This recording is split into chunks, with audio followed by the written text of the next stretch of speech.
Copyright disclaimer. Under Section 107 of the Copyright Act 1976, allowance is made for fair use for purposes such as criticism, comment, news, reporting, teaching, scholarship, and research. Fair use is a use permitted by copyright statute that might otherwise be infringing. Non-profit educational or personal use tips the balance in favor of fair use. Viewer discretion is advised. Tells us neighbors came to Number of homes destroyed in Panama City Beach. Some residents even trapped under the rubble. As News 13's Alex Sly tells us, neighbors came to their aid and most likely saved some lives. I ran to the bathroom, and 1 second later, everything was on top of me. It was just a second. And then I'm laying there thinking, I'm dead. The waterspout that came ashore on the east end of Panama City Beach ripped a path of destruction through this neighborhood. Residents say it sounded like a train. And then I heard the roar. And 1 second I jumped up because my subconscious said, get to the bathroom. Shannon Bedner found herself trapped underneath a pile of debris. And then I hear my neighbor, like Bruce Willis, because I looked over, I was able to turn this way, and he's standing there like a man. And he screams out my name, and he comes over and digs me out. Despite losing everything, Bedner considers herself luckier than her neighbors. Right around 5:30 this morning, a waterspout made landfall, turning the house that once sat here into a pile of debris. Larry Thacker lives across the street on Eyeglass Drive. He says the owner passed away several months ago, leaving the property to his children, so no one was home. But it hit a house that was occupied. I waited until it was over with pretty much, and they came out the side door and then saw the damage, and then went to the neighbors worried about the lady that lived here next door. So found her downstairs in the bathroom. Thacker says she was shaken up, but not hurt. In Panama City Beach, Alex Schley, News 13, Panhandle Straw. Shalom, beloved brothers and sisters, Jews and Gentiles alike. Welcome. This is your humble servant, Big Levi, and today is Noga, January the 12th, 2024, and it's currently 7:31 a.m. Eastern Time, pre-recorded. Great glory to the Mighty One. Thank you for being here. It is good to be here. Beloved, we are witnessing the destruction of 83. We are witnessing Esau's trouble and the 83's tribulation. Now, you can see how the media is very quiet about that. They are not bringing this to the forefront. And of course, you see a lot of so-called brethren, Hebrew Israelites or any other people, they are not talking about the destruction, the sweeping of those folks out of our holy lands. And as you can see here, you witness that these, again, possible tornado. Okay, she said it felt like a train. Okay, they don't know exactly what hit them. They call it up. It could be. It's a possible tornado, but this thing hit Panama City. As you can see, the neighborhood and the neighbors, they don't look like us, and they are your typical 83s that go stay by the beach or closer to the beach, and now they are being judged. When you look at the news, the segment that we just watched, we heard there was a woman, she had passed away, and she left the house for her children. And this house is totally destroyed. Again, like we mentioned before, those folks think they can pass their wealth just like they did before. They think they are still in the blessing. See, those children will not inherit the home, cannot inherit this home. A lot of home insurance had left Florida. Let's go ahead and watch this again, and then we're going to go through step by step to see the message here, because there is a lot going on and those people are not telling us exactly what's going on. But of course, we are not expecting them to say anything because of the truth is not in them. All right, let's keep on moving, Virgin. Okay, Number of homes destroyed in Panama City Beach. Some residents even trapped under the rubble. As News 13's Alex Schley tells us, neighbors came to their aid and most likely saved some lives.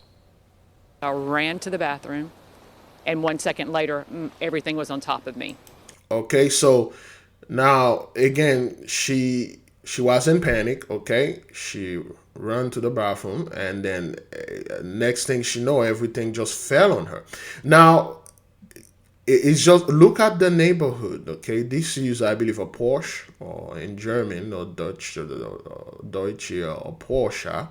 Okay, those are not cheap cars. I'm assuming it could be some kind of Toyota Miata, but anyway, it looked like a Porsche. But those are not cheap cars. Okay, the neighborhood and things like that. All right. It was just a second, and then I'm laying there thinking, I'm dead. The water's okay, I'm dead. Okay, they know this thing. All right. Now again, beloved, this neighborhood is not your typical hood, your typical people staying over there. Okay, that's what that is. that came ashore on the east end of Panama City Beach ripped a path of destruction through this neighborhood. Residents say it sounded. Okay, I'm not quite sure if this is a Porsche, but anyway, yeah, look at the destruction. Like a train. And then I heard the roar. And 1 second I jumped up because my subconscious said, get to the bathroom. Okay, so she heard the roar. It was a roaring. Again, beloved, when you watch this, it's a possible tornado. They are not sure. It cannot be confirmed because no one was actually out there and see it. And their devices, like we said before, it's not working the way it was supposed to. Remember 4 years ago, 3 years ago, 3 to 4 years ago, Mr. de Blasio came out when that hurricane hit New York. And all those folks died, and the damage was extensive. And he like, hey, what the hell we are paying you meteorologists for? This thing happened here and you guys didn't see it coming? We've spent millions of dollars on those devices and technologies, and you people said you could not see this? Because they can't, all right? Bednar found herself trapped underneath a pile of debris. And then I hear my neighbor, like Bruce Willis, because I looked over, I was able to turn this way, and he's standing there like a man, and he screams out my name, and he comes over and digs me out. Despite losing everything, Bednar considers herself luckier than her neighbors. Right around 5:30 this morning, a waterspout made landfall, turning the house. Okay, her name is Alex. Of course, the nation knows what to do. That once sat here into a pile of debris. Okay. Okay. Again, watch the destruction, beloved. All right. Those folks are literally being swept off the land. Of course, they're going to say, well, we're going to build back better. We are Panama strong. We are this. We are that. Nah, not in this price. Not in this timeline. Not now. Things are a little bit iffy now. Then things are a little bit way. I better cut my losses and pack my ish and get the hell out and go wherever I can get. Debris. Larry Thacker lives across the street on Eyeglass Drive. He says the owner passed away several months ago, leaving the property to his children. So no one was home, but it hit a house that was occupied. I waited until it was over with pretty much, and they came out the side door and then saw the damage, and then went to the neighbors worried about the lady that lived here next door. So found her downstairs in the bathroom. Thacker says she was shaken up, but not hurt. Okay, if you watch here, you can see this number here, 10 there. You know what's going on. There's a lot going on here, but again, we're gonna keep moving to the next video. Panama City Beach, Alex Schley, News 13, Panhandle Strong. Okay, let's move to the next video. Let's put the, you know what? Put this when we need this. We'll come back to that. Okay. This morning Pacific time. There you go. There's been an avalanche at the Palisades Tahoe ski resort in California. The avalanche occurred at 9:30 this morning Pacific time above the GS Gully of KT-22. The resort says patrol and mountain groups are searching the area and that the mountain, both the Palisades side and the Squaw Valley side, will be closed for the rest of the day. We are hearing reports from journalists at the resort that there is at least one fatality and one injury. We're awaiting a news conference to begin. That could happen at any moment. We're monitoring that, and we'll bring you the latest on this, waiting on official word of what appears to be a tragic day in Lake Tahoe in California. Now, for those of you who are familiar with Lake Tahoe or this place, this is an area where a lot of rich folks have $1,000,000 houses. You know, the houses that we had profiled, they were somewhere around $55 million, $75 million. And 2 years ago, the fire or the wildfire wiped it out. The entire neighborhood, of course, they kept this very silent. We had to board it out. And now you have those people going to their snow resorts and, you know, doing their little skis and stuff, and acting like it's Aspen. And one of them did not make it. Of course, that's what they told us, one. And I have not get the update yet. It happened on January the 10th. Let me see. 10th, today is the 12th. I was supposed to make this video 2 days ago, but hey, got caught up and stuff. Let's see if we can get a update. There you go. Is that what that is? Is that the guy? One killed. Okay, let's see if we can watch this. This is breaking news from CBS 13. We are following breaking news right now. An avalanche at Palisades Tahoe in Placer County. We can confirm one person is dead, another is injured. I'm Ashley Williams. Thanks for joining us. That resort is right off of Highway 89 in Olympic Valley. This is just south of Truckee. CBS 13's Tori Apodaca is at Palisades Tahoe right now with what we are learning. Tori, what can you tell us? That's right, Ashley. As you just said, we just learned from the Placer County Sheriff's Office. They confirmed that one person is dead and another person is injured from this avalanche that happened at around 9:30 this morning. It happened on KT-22. And actually, as we've been out here, we're going to be hearing from the Placer County Sheriff's Office in just a few moments. But we did speak with one skier who was on that lift as the avalanche happened. She told me just what a traumatic experience it has been for her today. Her name is Jen Winkleplex. She is a local, an avid skier. She said she is just so grateful that she was not in the midst of the avalanche, but she did help with all of those search and rescue efforts. And her heart, of course, is just going out to those families of the victim and the other people who were caught up in it and injured.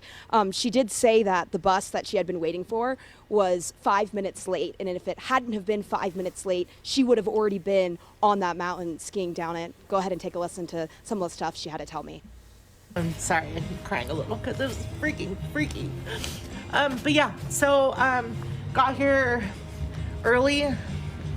I'm lucky that the bus was late because I would have been in that avalanche. So I saw it when I was going up the chair. And then as I came around, anybody that was off the chair, we just all got asked to help and start probing and start trying to just dig them find out. People. I'm so sorry. Yeah, anyway, the last attempt, we didn't find. Okay, well, again, let me mention this for those of you that are new here. See, Gentiles do not like inconvenience. Okay, rich folk like that, they do not like anything messing with their time. Why I say this? Well, I said it because we have a group of people that always will come here and say, well, Big Levi, you have to understand this avalanche, this snow is caused by the elite manipulating the weather. It's the Gentiles doing this with the technology because they are like gods. They are like super reptilian beings. No doubt those people are freaking reptilian lizards and all that, but they ain't that much smart. They ain't that smart. They ain't that powerful to manipulate their weather to destroy their own blessing. See, people like her, they don't like anything to just interfere with the free time, the pleasure. They've been waiting for this time to come. Now to finally get a snow, now people are dying. For the folks that will write in the comment board, well, Big Levi, this is the elite manipulated the weather. There's no such thing as men can manipulate the weather with their technology. The so-called Gentiles do not have this type of power. And even if they did, they would have never messed with their own people. They would have dumped this avalanche of so-called snow in a country like Jamaica and Haiti and the Bahamas and Africa, like in the hood. Yet they choose to dump it in their own rich neighborhood where this rich white woman over there complaining about dead people that she saw and this thing messing up. She not really care about those folks that are no more. She just really do care about like, hey, I can go ahead and ski, man. You know, I want to go out there and do this ish. No, this is plague number 6 right here. Increased of hail and snow. And then again, beloved, we've been seeing this thing all over the place.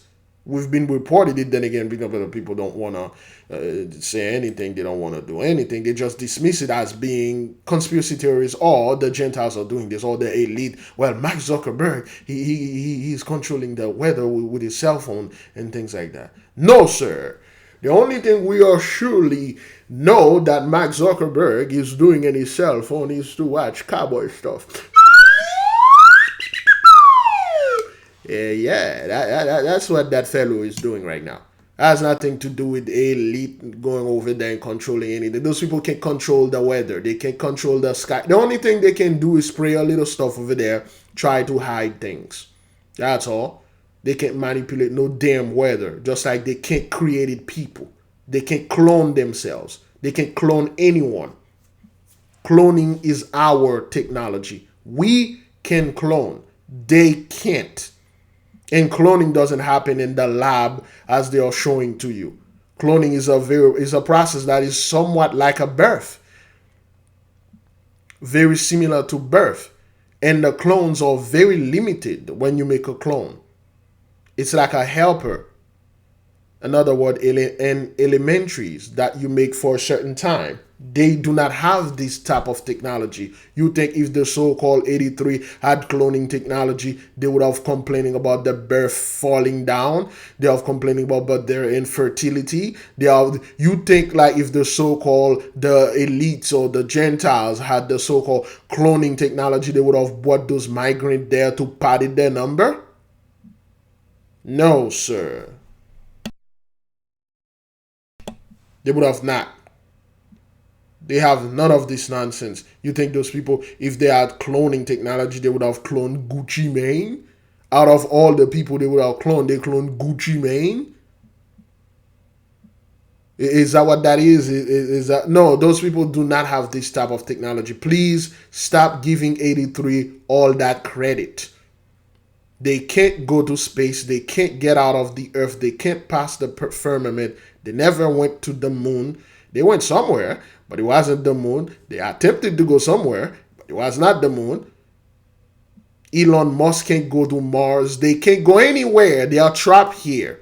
After all those people have done, they ain't gonna get out of this. There will be no rapture, just like there will be no Jacob's trouble. Great glory in the midst of the nation, man. Great peace in the midst of us.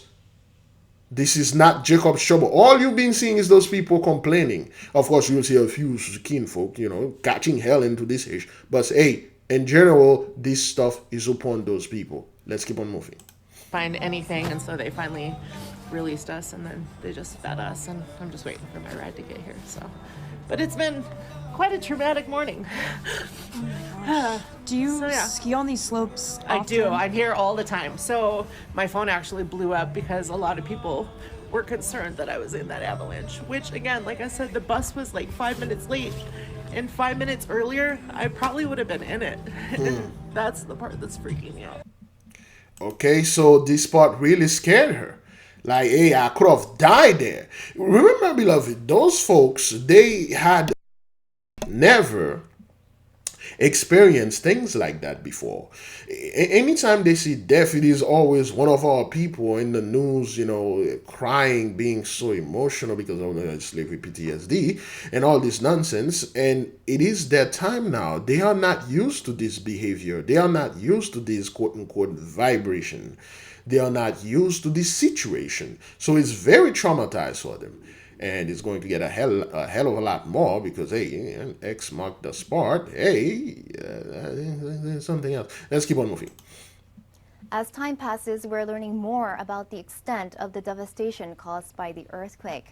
It damaged areas well beyond the hardest hit regions in the northern part of Ishikawa. NHK Roll's Yoshikawa Ryuichi is in one of them, Uchinada town. So Ryuichi, can you tell us more about where you are right now? Yes, Rika, this is a residential area, just a 30-minute drive north of Kanazawa, the prefecture's capital. And many people here commute to the city, and that's how the town has developed. If you look around, you can see the road sign tilted, electrical poles leaning over the road. Everything in the area looks distorted. Liquefaction is what's behind all this. Liquefaction is the conversion of soil into a fluid-like mass during an earthquake or other seismic activity. You can see the effects of that here. Roads and sidewalks ripped up, large slabs of concrete lifted and pushed together like the folds of an accordion.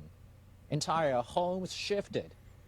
In some places, streets have been raised upward by more than a meter, making them virtually impossible to drive or walk on. Imagine the force required to cause this type of damage. Now, again, like the fellow said, imagine the kind of force. Was this a typical earthquake? What was that? What caused this? Again, this video came out like a day ago. Okay, well, it's been 2 days. They have many updates, so we're gonna take as the earliest as we can right after this. Okay, this earthquake that happened in January the 1st, 12 days and 10 days later, they suffer from liquefaction, where the soil just mushed around like some kind of accordion, and the houses all just pile up on top of each other. It's very bad. The road is unpassable. There's no water, and it's not good. And this guy just is asking you, well, what kind of force did something like this? Well, let's keep on moving. Earlier, we spoke to a couple of residents who told us what it felt like to live through this. It was a little tremor at first, and the next one was very strong. And when I thought it had calmed down, I opened the door and found that the street was already separated from the gutter. The entrance area had fallen down a lot. She and her neighbor both grew up here. Both are now afraid to stay. I can't live here anymore. I don't know when it will collapse. Okay, so now you hear it from them. They say they can't live on the land because they don't know when this thing going to collapse. They don't know when this thing going to be bad. They don't know when stuff going to happen. They are afraid, and they should be, because the Holy One, the judgment is worldwide. He's going to sweep them off of our lands everywhere. People are like, well, Japan is not our land. Yeah, how do you know that, fellow? Well, because the Japanese say they've been living there and they look like they're from over there. No, they're not. They eliminate most of our people over there. We still have some of our people over there. And they settle upon the land, and then they think they're going to live there forever. That's what they thought they were going to do in the fourth part here. They were going to try to eliminate all of us and then replace us and say they were here forever. But the Holy One has its plan. All right, let's keep on moving. Ryuichi, the town is located in the southern part of the prefecture, relatively far away from the epicenter of the quake. But why was it so severely damaged? Okay, so she said, but the town is located very far away from the epicenter where this thing really did happen. So the damage shouldn't be like that. But what happened? Then again, you have those folks coming over there and telling you and try to explain unto you the scientific ways of things. Yes, it has to do with the geology of the area. Uchinada is located alongside the Sea of Japan, and the shore is just a few hundred meters over there. And the town is built on a sand dune, and that's a hill of sand near a large body of water formed by the wind. And that type of relatively loose, wet soil is prone to liquefaction. An expert says the surface of the land here could have gotten dislodged by as much as 2 to 3 meters horizontally. He warns the same kind of phenomenon could also have taken place in other areas, especially along the Sea of Japan coast. Because of the large scale of the earthquake. Okay, so now that has nothing to do with the geology of the land or the typography of the territory or the vicinity that they were. This is just straight up judgment. Let me go ahead and see, because they had some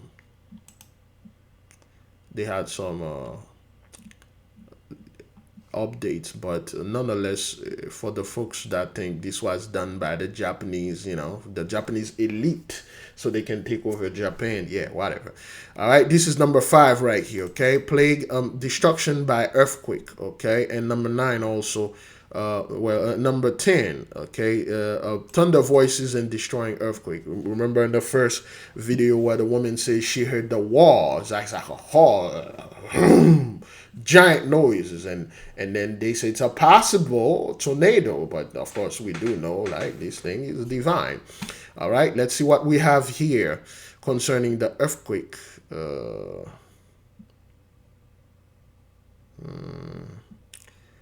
They had local offer deeply discount to quake victim. Okay, a day ago. We need something like a few hours. Okay, you know what? Let's see if we can take this one. Let's see if we can take this one. A devastating earthquake on New Year's Day has now claimed at least 206 lives in Ishikawa Prefecture, Central. Okay, so 206 lives. When this thing came out, they say like 3 people died, and then that's it. They never give any update and stuff, but so far 206, okay? Japan. 8 people are believed to have died from causes related to the disaster after initially evacuating to safety. Okay, well, hang on. Give me a second right here. Okay, well, for some reason, is it recorded? Let me see right here again.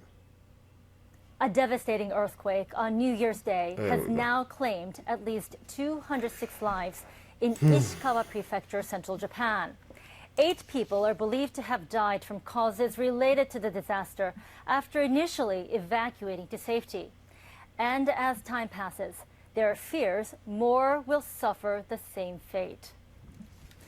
Authorities are scouring the city of Wajima for survivors. Okay, look at this. Let me enlarge this, man. I mean, is this consistent with the earthquake, man? Suffer the same fate.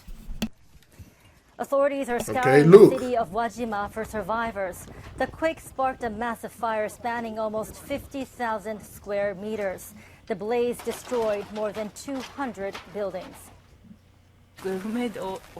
I don't want anyone to go missing, and I hope we receive information as soon as possible. Damaged roads are slowing relief work across the region. Authorities don't know when some stretches can reopen. More than 3,000 people in the northern part of the Noto Peninsula are still isolated. Over 26,000 are staying at temporary shelters, but volunteers are becoming scarce. Well, volunteers are becoming scarce because, of course, they do not have that much people in Japan, man. And the Japanese make it very clear, even in their anime and their news and their movies, they talk about the birth rate that is falling, and they don't have that much folks. There are some prefectures, they don't have children over there. Or in other words, there are some counties, they don't have kids there because they can't have children. Okay? Having children is an act of God. Being pregnant is an act of grace, or vice versa. The mighty one have to approve for you to have children. Okay? And seems the Japanese are being disapproved right there. All right? People are going back to their jobs now that the New Year holidays are over. Others are trying to fix their own damaged homes. They're not at the evacuation centers during the day. Okay? They do not have enough people to do this. All right? The people staying at this shelter are growing concerned about hygiene, so they've started chipping in. My house has been damaged, but I need to keep working to get everyone's life back to normal. Again, that's what the so-called 83 wants. They want everything to go back to normal.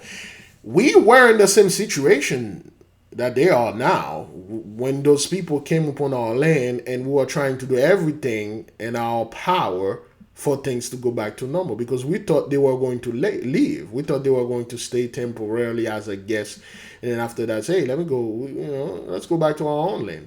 But they didn't.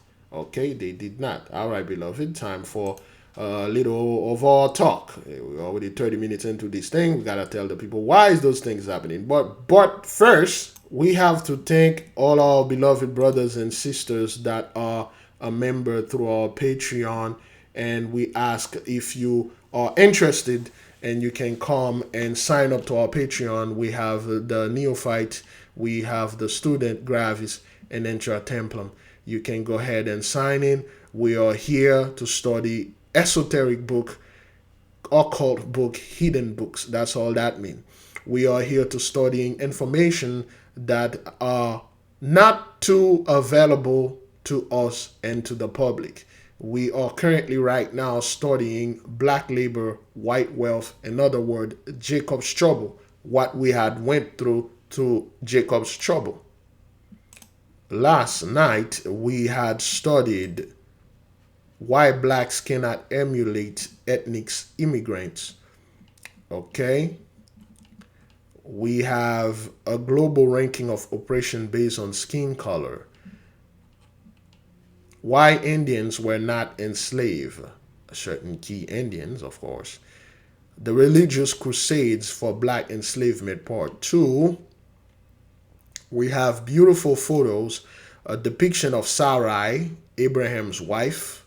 Okay, we have a depiction of her, how she might have looked when she was in her golden years. Okay, those are nothing but a depiction of Sarai. All right, so if you would like those pictures, you can sign up and you will get them for free. And our Patreon, which is Big Levi Patreon. You'll see a link in the description, and also in the chat live, somebody will put a link. We study why whites choose to enslave blacks, because they know we had the curse upon us and they came in and enslaved us. Okay, myth number 7, black feminism, how this thing destroy our families, our people worldwide. And you have there our beloved sister, Caroline, which she lost 110 pounds or roughly 50 kilograms by doing the cancer blaster. Okay, that's the sister before, 110 pounds when she was overweight. Now look at the sister. She's 110 pounds less, lighter. And this is the cancer blaster, okay, for the people that need the PDF can just go ahead and download it and make it yourself. It kill the cancer, and then it get rid of the weight that you have, the excess weight. Because cancer, we all of us have cancer. Okay? Cancer is natural in every single person on this earth. It's just your immune system, keep it in check. That's why it doesn't kill you. But when your immune system cannot fight the cancer, it overpowered you, and it will take you, it will kill you. But with the cancer blaster, you can lose weight and be cancer free like the beloved sister.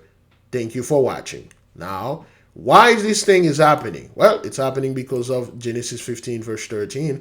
And he said unto Abram, know of a surety that thy seed shall be a stranger in a land that is not theirs, and shall serve them, and they shall afflict them 400 years. Yes, indeed, 1619, 2019. We did serve our 400 years.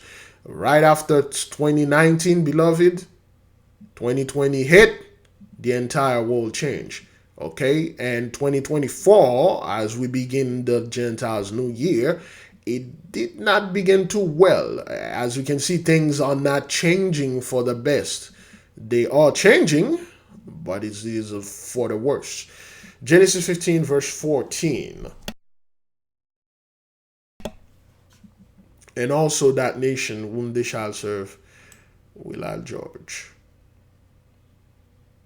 So the mighty one is judging through the 10 plagues of the apocalypse and beyond. As you can see, there's an earthquake in Japan, and the weather over there in Panama, they say it's a possible tornado. We're still gonna go into that. There are more stuff going on, and you have over there in upstate New York, the snow, and you have the rain and flood warning. What the hell is going on? People don't know what's happening. Everything is weird, and let's keep on moving, okay? Other people are trying to salvage what's left of their homes and their livelihoods despite a lack of basic utilities. Power outages were affecting about 15,000 households as of Wednesday afternoon, and nearly 60,000 are without water. Poor weather compounds the misery. Temperatures are falling into single digits, and wide areas have been hit by rain or snow. That's the thing. Why is it's raining and it's snowing and there's an earthquake? Of course, the whole plague thing, if you look at over there, plague number 6, increase of hail and snow, and then the plague 10, the weather is acting up. You know, those people, they don't have heat, they are freezing, and they don't have water, they don't have electricity, things are bad. Okay, people are not asking, but why? What did the Japanese did? What happened? Well, that's the thing. The cold and damp could leave many lives hanging in the balance, especially among the elderly. Authorities urge people to stay warm and to keep an eye out for one another. The extent of the damage becomes more apparent with each passing day. NHK World's Yoshikawa Ryuichi has this report from Uchinada town. This is a residential area, just a 30-minute drive north of Kanazawa, the prefecture's capital. And many people here commute to the city, and that's how the town has developed. If you look around, you can see the road sign tilted, electrical poles leaning over the road. Everything in the area looks distorted. It is. Liquefaction is what's behind all. I think we watched this again. They just put it in there. Now, again, you know, beloved, the number 40 here, there's a lot of meaning, but we'll say this is just another reminder, a friendly reminder, if I should say so, of our 40-day fast, which are coming in January the 31st. This will be our 4th annual 40-day fast. We eagerly ask our people, we are eagerly waiting, and we kindly ask the nation, for those of you that wish to join us, let's fast, because our fast is the one that are doing this. The fast is very powerful. Whether people want to believe it or not, we caused these things. Quite unfortunate for those Japanese over there, but we did cause that, all right? Which one of you is going to fast with us? Are you ready? Are you excited? All right, let's keep on going. Let's keep on going. All this. Liquefaction is the conversion of soil into a fluid-like mass during an earthquake or other seismic activity. You can see the effects of that here. Roads and sidewalks ripped up, large slabs of concrete lifted and pushed together like the folds of an accordion. Entire homes shifted.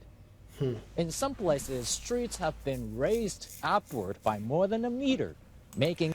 Okay, so this is not good at all right? Tires and containers being washed away. And here, one local meets another just in time.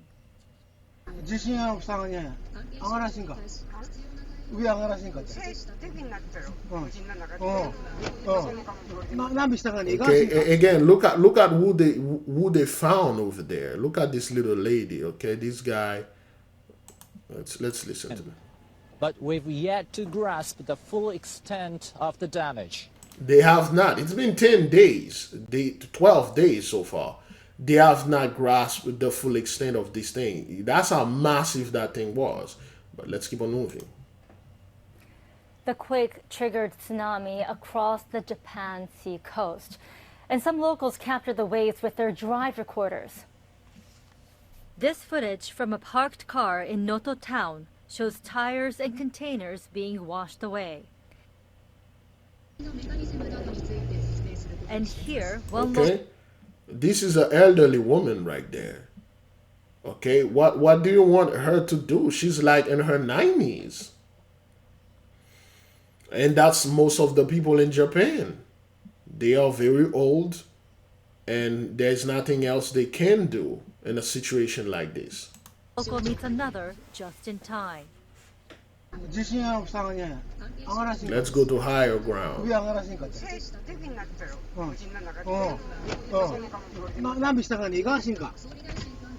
Please get in.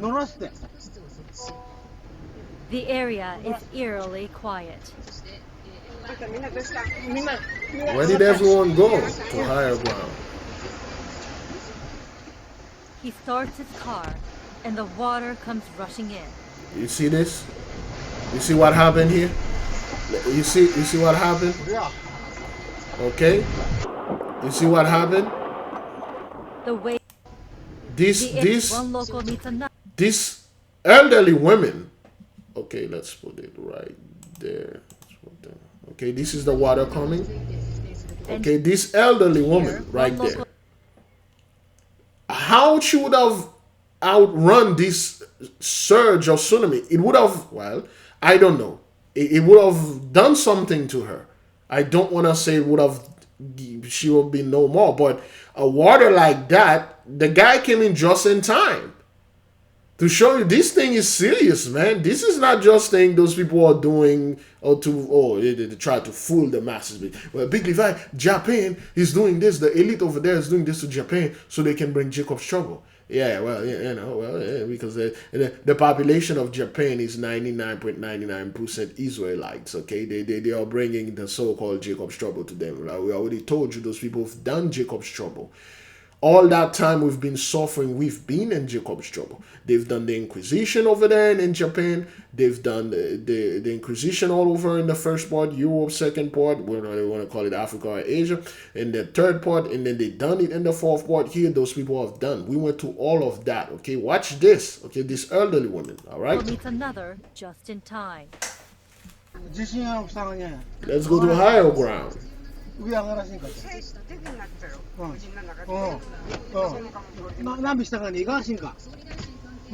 please get in. Please get in. The area is eerily quiet. So where did everyone go? To higher ground. Okay. He starts his car, and the there water you go. comes rushing in. You see, this water would have harmed that little lady. Okay. Okay, it would have harmed her. The waves appear to give chase, and the two locals are lucky to escape. Okay, that's behind him. Okay, that's the camera behind. All right. You think that little 90-year-old little woman would have been able to withstand this type of water? Okay, she would not appear to give chase, try to outrun it. Are lucky to escape with their lives. Okay. Tsunami also hit. All right, things like that, it's gonna happen, and it's gonna keep happening. And then what's going on, beloved, and those people, they are getting tired of this. Like, why is it this keep happening to me? And most importantly, why is it not happening to them? Why does quote-unquote black folk also relax? They really don't care about anything now.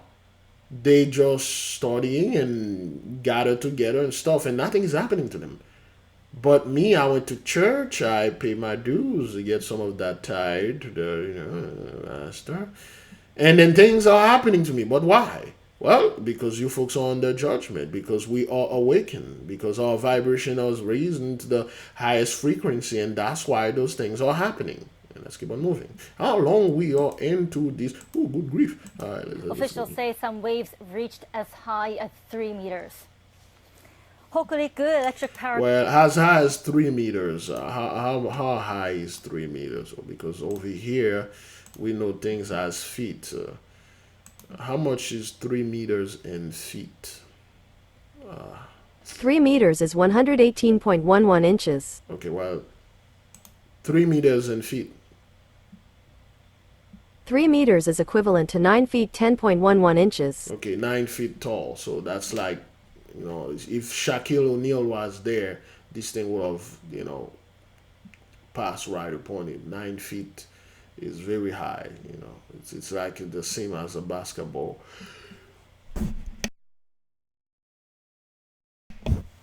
I'd say a basketball pole or whatever. But yeah, it was the tsunami came at 9 feet. It can cover a home. At 9 feet, this little lady would have be done. Okay. Our company has released the results of an investigation. The officials say waves measuring about 1 meter reached areas near the intake and wharf at about 4:35 p.m., more than 20 minutes after the quake. And they say a wave measuring about 3 meters was observed just over an hour later. They also say the waves did not cause any safety problems at the plant, which sits 11 meters above sea level and has a 4-meter seawall. Still, some systems for receiving external sources of electricity are not functioning because of broken transformers and pipes. On Tuesday, officials said they have discovered damage at a substation and some transmission lines. But they say the plant's operations are unchanged. Chica's 2 reactors were taken offline long before the earthquake. Japan's Nuclear Regulation Authority discussed the situation on Wednesday. Officials say they want all damaged equipment back in action as soon as possible. One member called on the operator to think about the potential for more aftershocks and more damage. The NRA Secretariat plans to consider a review of earthquake measures at nuclear plants nationwide. All right, so as you can see, beloved, in Japan, things are not too good. A lot of things going on over there, and the weather is very, very bad. Some strange things are happening around the world. Let's see the New York. Runner encounters terrifying night marcher demon doing 100-mile race. Let me see this. Okay, well, a hiker is blowing up on social. What the hell is going on with the news lately? How those people are framing those titles like runner encounters terrifying night marcher demon running 100 miles race in Hawaii rainforest. Okay, demon night marcher, and look at the title. Look at their details. A hiker is blowing up on social media after sharing an eerie live photo of her 100-mile trek through the Hawaiian rainforest that reveal sinister-looking entities. And then listen to the beat.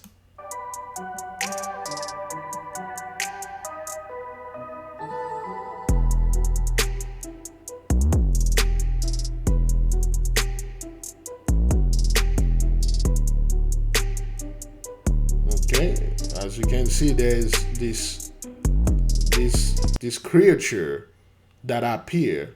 Okay, Kay Borealis appeared to pass by a night marcher demon as she traversed the Honolulu trails in Oahu in January 2019.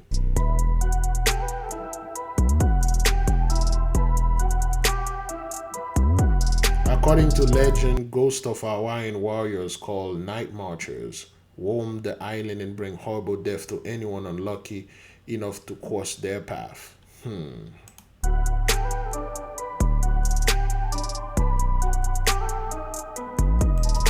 It's just the latest instance of alleged supernatural photobombing after a phantom hen snap in the ocean of northern Australia went viral online.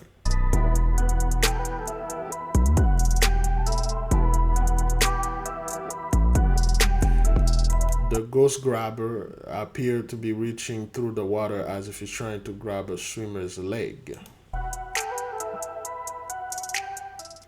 All right, that's the news. And again, let's just put it right there.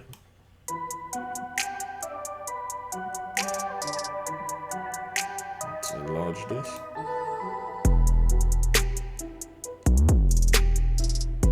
Okay, this thing just appeared in front of them. Okay.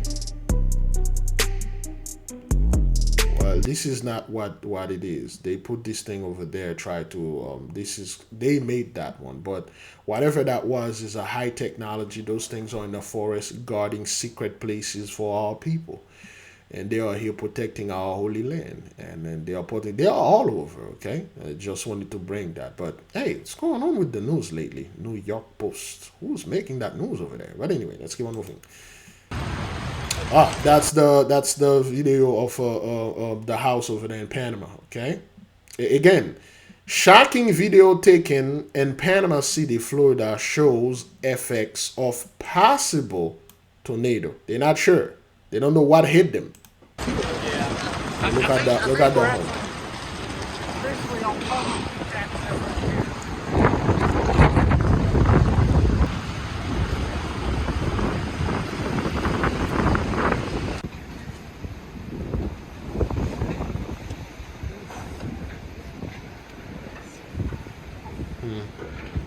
Pirates Cove Marina. Okay, look at those boats, those expensive boats flipped to their side.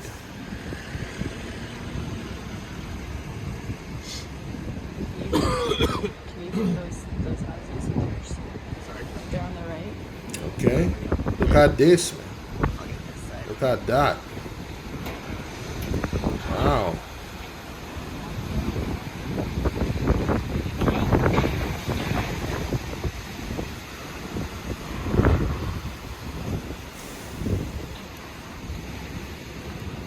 Wow.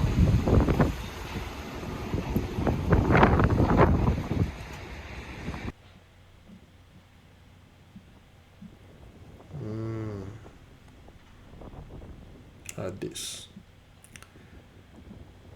Okay, this is Esau's trouble, man. And those you know how much those boats cost, man? And those people are catching hell over there. Catching hell, man. You know, this is worse than a hurricane. Which, of course, that's what it was. But they don't know exactly what it is. They just say possible tornado. But they don't know.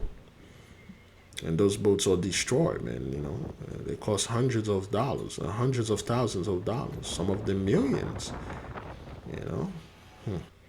Let's keep on moving, beloved. Let's keep on moving. We have more things we can check here. Let me see. This is good. Let me see this one. Well, we got to turn to some devastation and destruction after a tornado tore through parts of the Panhandle, leaving extensive damage at an RV park in Mariana. And that is where we find Ana Cuervo from our sister station, Telemundo 51, with a look at conditions this afternoon. And you've been talking to residents there. Okay, well, usually those people, what they do, they will, you know, since the area is primarily 83, they will find the darkest Negro or some black person and say, "What happened? What do you think you caused here? You know, what would you do? Will you forgive the weather, or did you have insurance? Or are you here legally? Or what's going on?" But anyway, they're trying to pick up the pieces. That's right. We're in the Florida Cavern Trailer Park, right off Highway 90. Wow, Florida Cavern Trailer Park. Okay, that already killed my hypothesis, but. You know who's saying those trailer park is nothing but buck-toothed, back-witted, skinful monsters.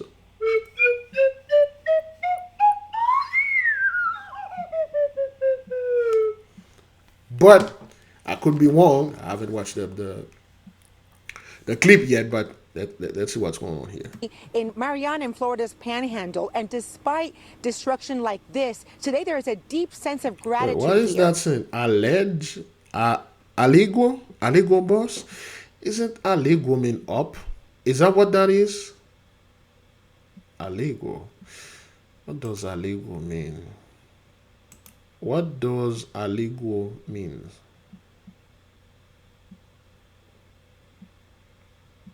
Okay. Okay. And music term, especially as a direction, at a brisk tempo. The first movement proceed allegro. Perform a brisk tempo. A passage or movement in allegro tempo. A brisk movement. Well, if allegro mean a brisk movement, allegro bus, and I don't know why this thing was under the bus, and somehow if it was under the bus and then the wind flip it and it flipped the bus upside down, it become up. So, and then it's at the bottom of the bus, so to speak. It's at the tail of the bus. And it literally mean the tail was a strong movement, bring it up, and it become the head. The bottom become the top, and the top become the bottom. The book of Matthew is in the midst, But anyway, so. And that is because after a tornado ripped through several RVs and even some concrete buildings yesterday morning around 6 a.m., there are no deaths or serious. Yeah, illegal bus, and it's at the bottom of it. So yeah, illegal brisk movement, put the bottom up and put the tail, the head. That's what that is. Serious injuries reported. Residents tell us that they were asleep in their RVs when they heard the tornado warning in their cell phones, and that they barely had time to react. Moments later, there were first responders here going door to door looking for people trapped inside the trailer homes. The sheriff reports that 7 people suffered minor injuries. Now today, the cleanup has begun with residents, volunteers, and workers trying to figure out what can be saved. And some tell us about the moments, what they heard and felt when this tornado ripped through here. It was quiet, and then all of a sudden thought, nope, we can't step out right now. And everything started moving. What did you hear? It was just a loud noise. The rain started pouring. Okay, a loud noise. Again, that's what those people are reporting, okay? Thunder voices and destroying earthquakes. So it's not like something, there's a warning or it just come quietly, just boom, boom. And then when they came out, they didn't see it. Remember, they don't see the tornadoes. Nobody have a footage of it. Not only no one has a footage of it, there's no rain cameras that actually caught this thing because they haven't shown it yet. They just heard a big noise and then a big noise, and when they come outside, hey, that's what that is. How long we are into this? Oh, good. Let's keep on moving. Pouring really heavy, and then everything started hitting the RV. We hear stuff, glass started breaking. The effects of this storm were much worse in nearby Alabama, where emergency management authorities report 7 deaths because of reported tornadoes. Live from Mariana, Ana Cuervo, NBC6. 7 deaths. Interesting. I'm not quite sure what the number 7 means. If anyone can help us in the comment board, what seems to be the issue here? Okay. All right. Let's see. What is this one? What happened here? Flooding, heavy winds hit the northeast, tornadoes. What is this? I take you now to Long Island, New York, and CBS News' New York reporter Jennifer McLogan. Jennifer, what can you tell us about the flooding where you are? Okay, this is Long Island, New York. Flooding in January. What's going on there? Lana, good afternoon to you and to our CBS viewers. We are on Long Island, comprised of 2 counties, Nassau and Suffolk. You may know that Jones Beach is out here, one of the most popular in the world. That got flooded. We are on the South Shore in a town called Lindenhurst. in Suffolk County, a known flooded area. It went from maybe hip high, thigh high, knee high, and now we're down to about ankle high here after a relentless high tide hit us this morning. We're seeing people around us pumping out basements and kind of stranded in their houses still, even though high tide was at 10 a.m.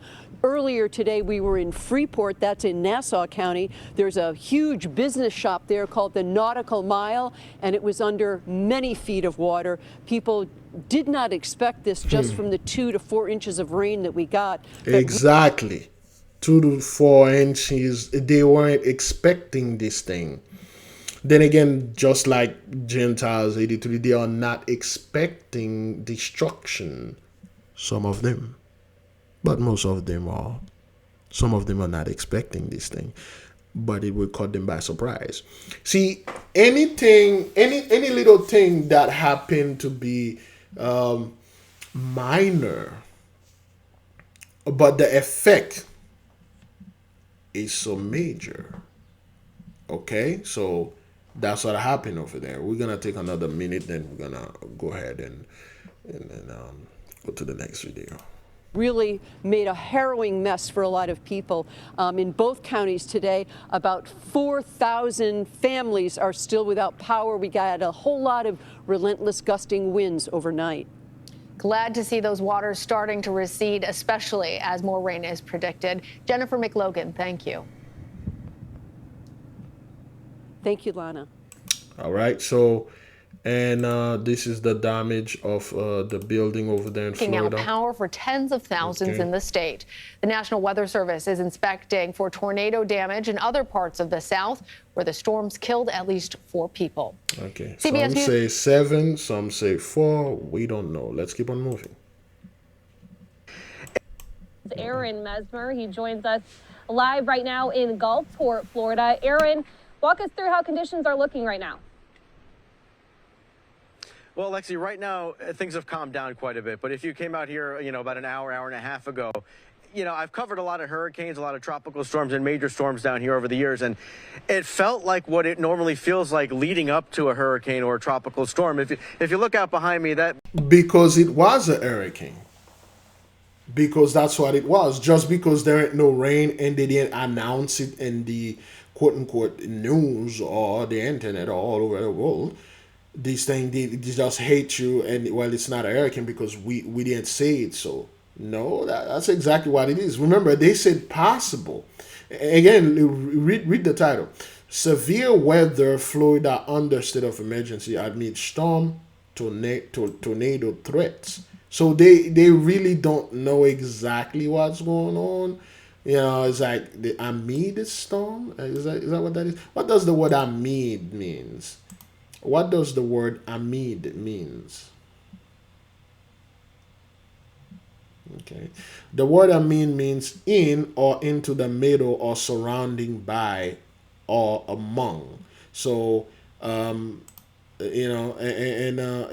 state of emergency in or surrounding by storm. What the hell that even mean? Or in storm, or into the middle of the storm, or surrounded by the storm, or among the storm. They don't know exactly what the hell is going on, what's happening. This thing just pop up onto them. For those of you who were studying with us a few nights ago, and my mother came home early. When I was about to begin the podcast, she came home. And then when I asked her, mother, what are you doing home? You're supposed to be, you were home early. What happened? She said they sent her home. They sent everybody home. I'm like, why? She said the hurricane. I'm like, hurricane? She said, yeah, the weather's so bad, the boss got frustrated and afraid to send everybody home. So they really don't know exactly what's going on. So that's what this dude say. He said, well, in all my years of covering hurricane and all that, this is exact feeling that I'm feeling here. This thing, it felt like some hurricane is coming or it already passed and things like that. But yeah, that is true. The Holy One is in the midst. That what the water looks like right now, it is really calmed down. But just a little bit ago, those waves were crashing over the seawall. Those boats out there, those sailboats were rocking back and forth. In fact, speaking of those sailboats, I spoke with somebody who lives out here in this community. She lives on her boat, decided to come off of the boat because of the storm that was coming in. But she said at least a half dozen people she knows decided to stay on those boats, stick it out. And, you know, at this point, it looks like they probably made it through safely because not all those boats look to be in pretty good shape. But, I mean, it's just a risky decision that these folks who live out here decide to take. Now, I want to show you what that storm, as it came through here, did do. We have some flooding out here in downtown Gulfport. You can see it's kind of gone across the main road, just a few inches on the road out there. This is something that people who live out here have dealt with through the past several storms, whether they be hurricanes or big thunderstorms or a major storm in the middle of winter like this one. And it's kind of surreal actually to see these Christmas decorations still up. It's still up, and then storm and in the midst of it, following a storm like that. But yeah, they're used to this kind of thing. No, they're not.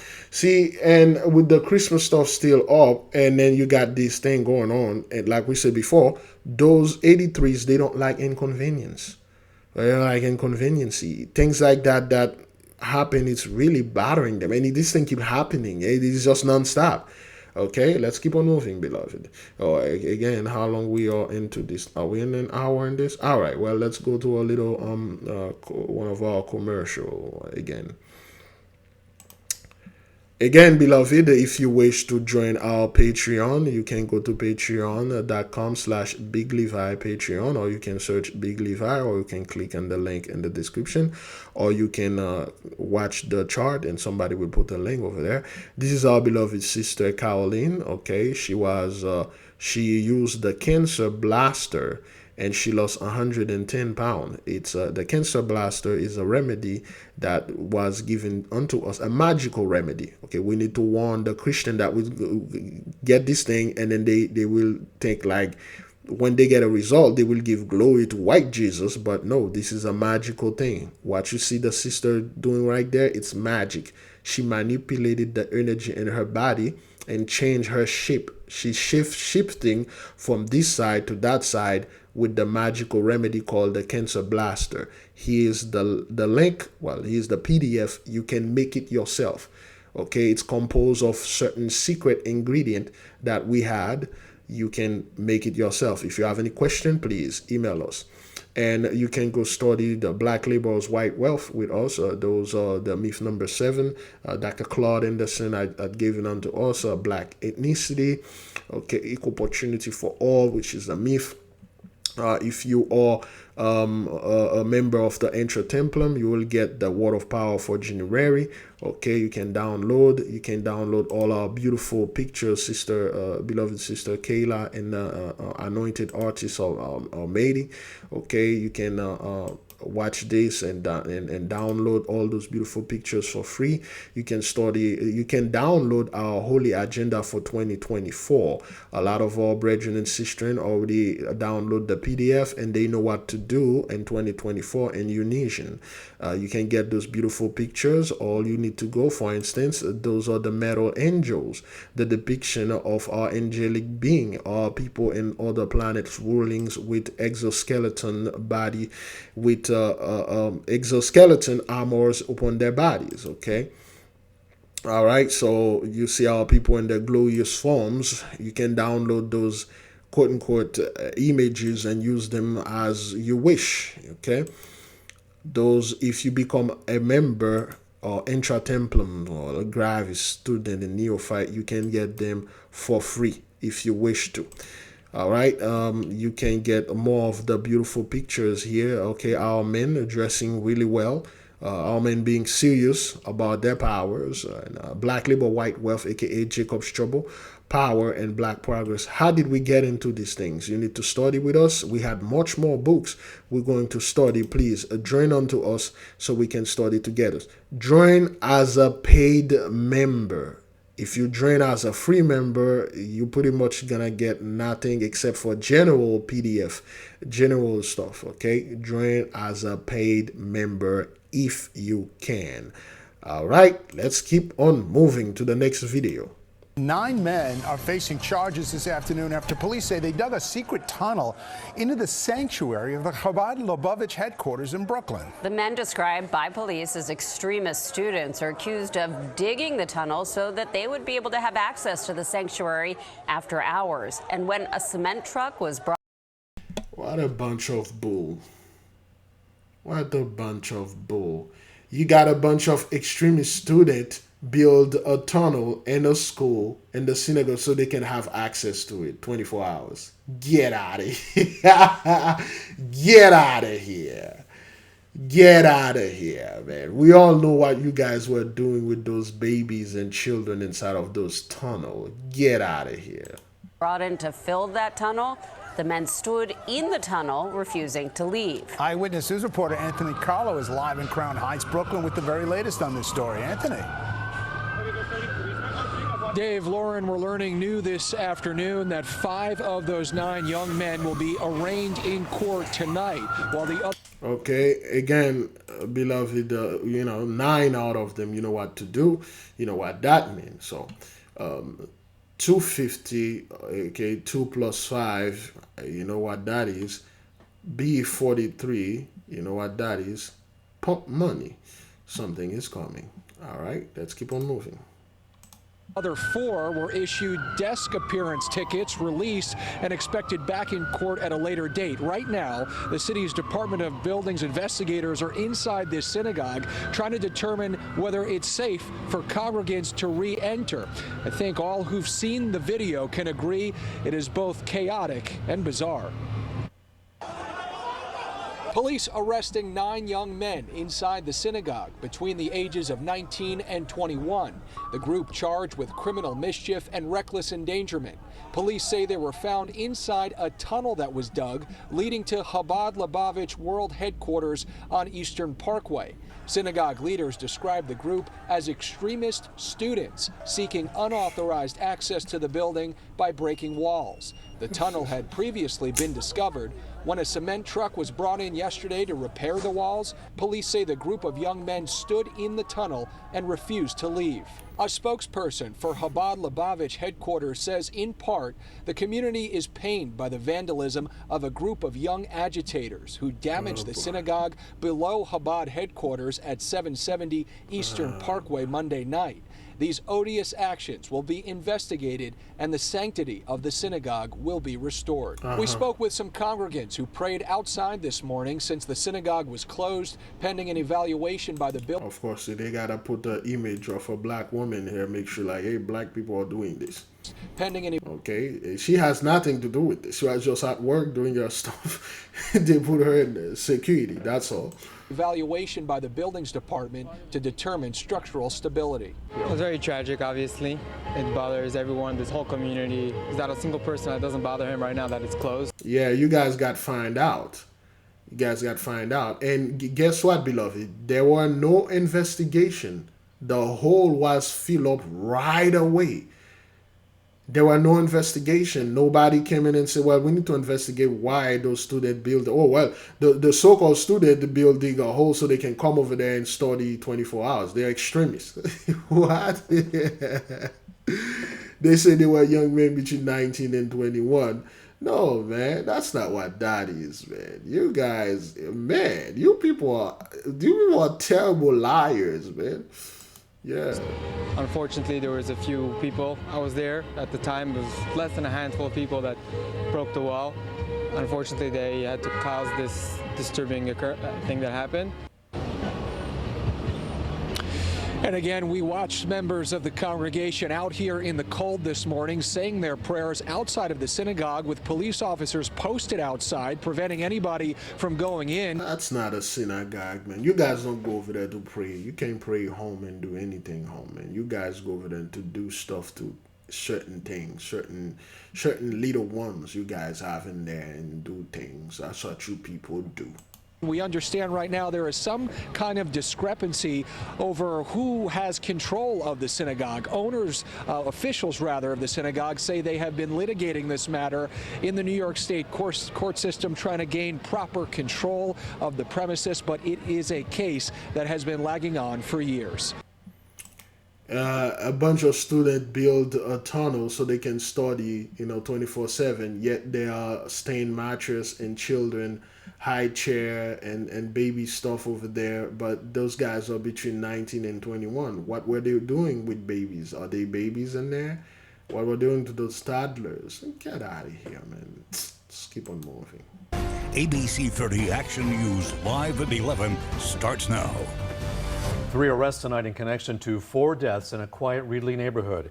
Police say a 17-year-old is the one who killed all 4 people.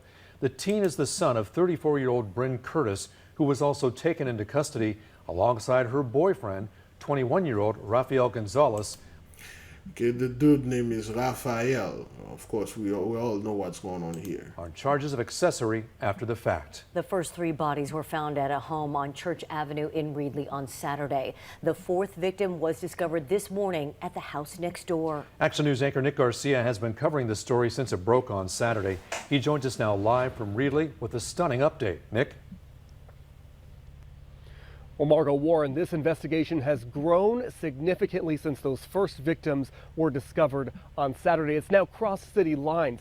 This morning, police served a search warrant at this house here in Reedley. Search warrants were also served at houses in nearby cities, Parlier and Selma. A break in the mysterious case of the killing of 4 people in Reedley. Saturday morning, the bodies of 81-year-old Billy Bonds, 44-year-old Guadalupe Bonds, and a 3rd person were found at this house on Church Avenue. Family later gave Action News access to the... Out of all the places they were found in Church Avenue, okay? Again, beloved, you watching those things are happening over and over again. When you got 4 people that are no more, and the data will show there's an increase of death, of course. That fellow, Dr. John Kimball, talk about this, an excess death. And they will make it seem like those people are somewhat in vacation, or they just retired, or they just like, they are rich and then they bought houses, other countries and stay there. No, they are no more. And they are not the only one this happened. It's keep happening, it's been happening, and it's going to keep going. It's going to become more and more and more because a lot of people are no more, not because they are taking vacation, they are actually dead. Backyard where at least 2 of the bodies were found, showing our cameras what appears to be a shallow grave they believe was dug for one of the victims. Devastated. This is terrible. Any family has to go through this, let alone my family. Investigative leads really led our police department to author 3 search warrants, one here in the city of Reedley, one in the city of Parlier, and one in the city of Selma. This is the house searched in Selma, where a vehicle police say is connected to the case was found. This house in Parlier also has a related vehicle. Both have been impounded. On Tuesday morning, a 4th body was found in the detached garage of the neighboring house in Reedley. Police now say the killer was also right next door. A 17-year-old boy was arrested for all 4 homicides. Authorities say his mother, 34-year-old Bryn Curtis, and her boyfriend, 21-year-old Rafael Gonzalez, were also arrested for accessory after the fact. We have had some phenomenal detective work being done over the last 24 and 48 hours. Reedley City Manager Nicole Ziba says she understands the typically quiet neighborhood is likely on edge by the news of these crimes. It does not appear in any way that this was a random crime, a random set of crimes, and so I would want our community to understand that they are safe. It's just heart-wrenching that something like this is happening. There's a lot of questions that are still left unanswered. Among those unanswered questions, why the 17-year-old would kill his neighbors. And police have not said if that man found this morning is 43-year-old Matthew Bonds. Guadalupe. The Passaic River rising and expected to hit major flood stage later this afternoon. So now there are these growing concerns that once the river does crest, it will create even more issues for the people living in that area. Eyewitness News reporter Phil Tate in Little Falls this morning with an update. Phil, what do we know? Yeah, good morning. Well, as the cleanup efforts are underway in parts of New Jersey, we really have seen the impact that these floodwaters can leave behind as those rescue operations and just cleanup in people's homes continues. Well, here in Little Falls, Governor Murphy is expected to appear just to canvass this area, as this area could potentially be impacted in just hours. Again, we've seen the impact of these waters as streets turn into rivers. All eyes are now on both here in Little Falls and Patterson, as the mayor of Patterson says they are expecting a cresting at around 5 p.m. later today, and that means floodwaters will only rise and spill into streets. Now this, as more than 30 streets were closed and 12 rescue operations happened just last night. Thankfully, no one was injured, and about 20 people also went to Patterson's emergency shelter last night, and officials urging residents to take all precaution. Let's take a listen. I want to remind everyone, we had 12 rescue operations. Could have been avoided because people can't avoid driving into the water. So I want to underscore the importance of turning around and not drowning. The water is coming up, and those that were inundated 3 weeks ago, I would tell them to leave their houses now. All they have to do is look out the front door. The water is rising. And Little Falls mayor says that they are cautiously optimistic. Well, this as they and Patterson are now bracing for those waters to rise. Also important to note, this morning there are 5,000 New Jersey residents who are still without power. That's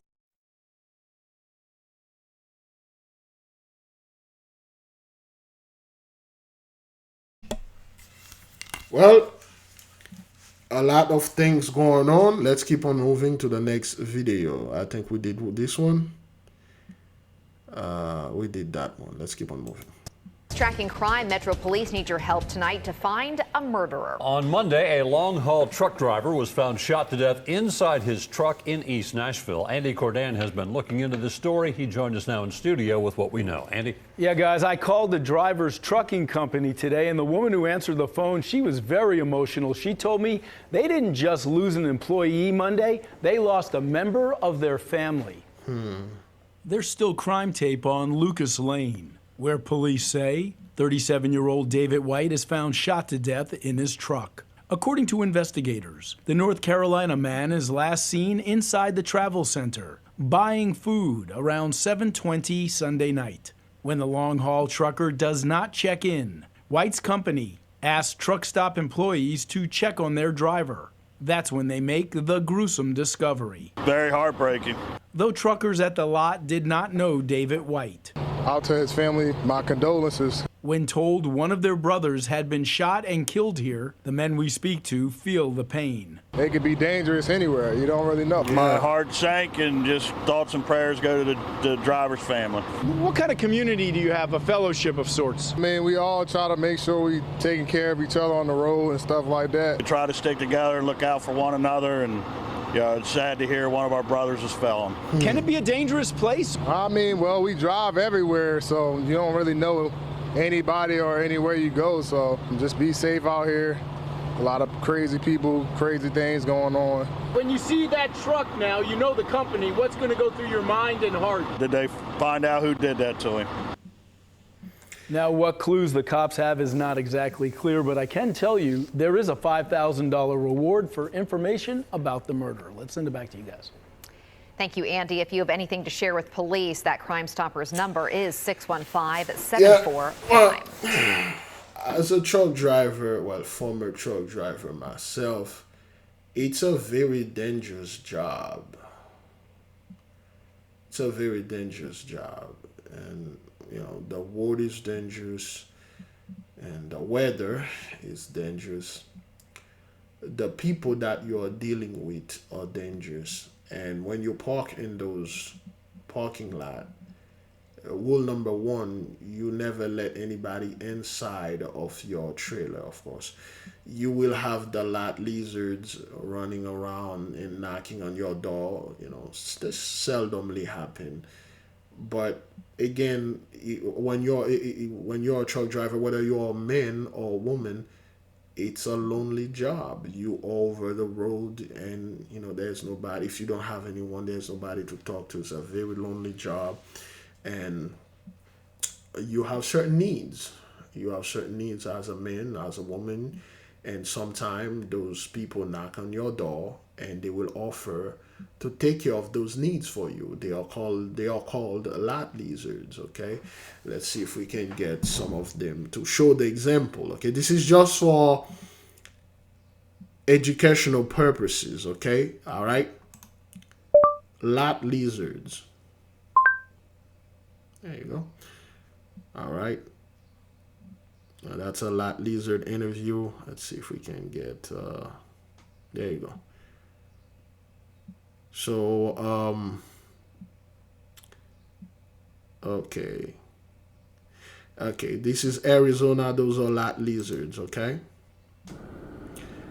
Okay, this is Arizona. Those are known as lot lizards. Why they are calling them? That is right. We have the real lot lizards here in Arizona. Okay. And they are the youngest lot lizards in the nation. Long haul trucker friendly, of course. Everything on 27th Avenue. Okay, so those girls, they are called lot lizards. Why did they call them lot lizards? Because they are in the parking lot and then they run around like lizards, and then they will get in your truck and they will offer to take care of certain needs that you have. Okay, and then if you agree, there's a payment and things like that will happen. But make no mistake, a lot of them are dudes. Okay, a lot of them are dudes, and a lot of them, they are very, very strong men. Okay, they look okay, they look all right, they look like females, but they actually dude.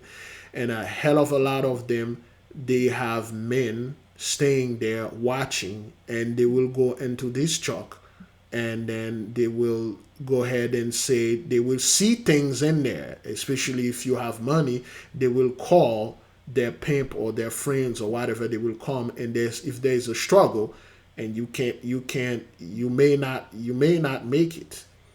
You may not make it. Okay, so those are lot lizards. All right. And they are young women, and they need money most of them need money for drugs, and they will come in your truck and they will just knock on your window while you're sleeping, and like, hey, you want to have a good time, you want some relief and things like that. Most of the time, these things supposed to go all right, but there will be that one time it might go like just like the one you see over there in the news. Okay, they are pretty much all over. Okay, all right, this thing is all over, not only in truck stop, they are everywhere. So they call them lot lizards. So this what happened to the gentleman, he got shot, it could possibly be something like that. That's my mind telling me. It could be anybody knocking on the door, say, please help me, I got this and that, and then they rob him, they kill him. All right, at the truck stop, anything can happen. You have to be very careful. Don't open your door for people you don't know. Crack the window open if you need to talk to someone, and somebody like, hey man, I need to come inside of your thing to get some warmth. Yo, go inside of the Love is my favorite. It's the truck stop. Yeah, man, you ain't got time for this nonsense, man. Trying to be with people and stuff like that. I don't know you like that, Negro. Okay, all right. Just be very careful out there, brothers. Okay, a lot of those women are not women. They're actually men, and they have demonic strength. Okay, they can overpower you and do things onto you, man. Those guys are super strong. Okay, for those of you that watched the video, remember the last dude, he actually went into that guy home, and then they've done the deeds, and there was a disagreement. He literally take the dude, okay, him as the female looking fellow, he literally take the dude, drop the dude on the floor, and put his foot on the guy's neck and stand over his neck until the guy died.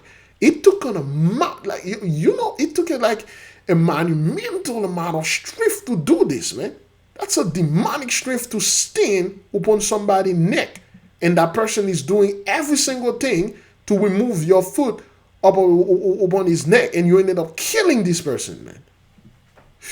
Anyway. All right, this is Filipinos, okay? Millions of Filipinos sworn statues of Jesus for Black Nazarene position. possession. Okay. All right. The mass gathering of Catholics in one of the world's biggest display of religion devotion. So that's what the priest of Mahan did. All right, all over the world. All right, that's what you people did. The so-called Black Nazarene statue was pulled through crowds in the first ceremony since the pandemic. So they are screaming, Jesus, Jesus. All right, so this is how they depicted Jesus. Okay? When you ask the Filipino why you depicted Jesus as a dark-skinned black man with dread, and they tell you because that's what it is. He came here like that. Okay, with the fringes upon the dress and all that. That's what that is. But the 400-year icon, a wooden depiction of Jesus, is said to have miraculous healing power. Okay, a 400-year depiction of Jesus.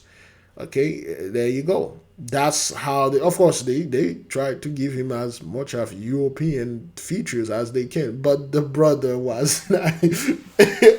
Anyway, so let's keep on watching. All right. Black Jesus. Okay. All right. Many believe touching it or attaching rope to the float brings good fortune or heals incurable conditions. All right. Everybody's touching the rope.